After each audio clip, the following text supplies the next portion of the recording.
All right, so I think I'm going to go with completing the square on this one to be able to write this in vertex form.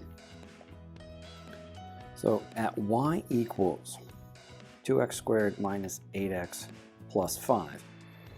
Getting this set up for vertex form, y equals 2x squared minus 8x plus the space, and then this says plus 5 minus that same space. Now, completing the square is so much easier when a is 1. So I'm going to go ahead and factor out the 2.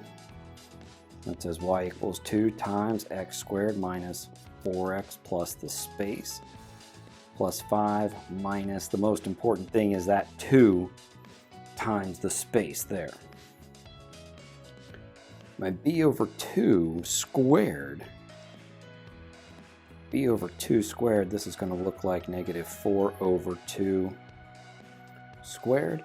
So this comes in as negative 2 squared, which is 4. So that 4 is going to go here and here.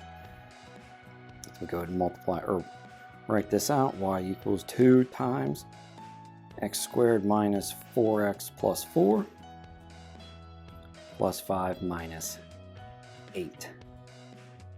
Looking to factor this expression,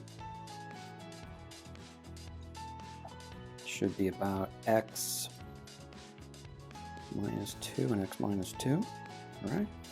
So y equals, our a term is going to be 2. X minus 2 squared, let's see, 5 now, minus 3. And there's going to be our vertex form of that expression. That's going to be the vertex form of that expression.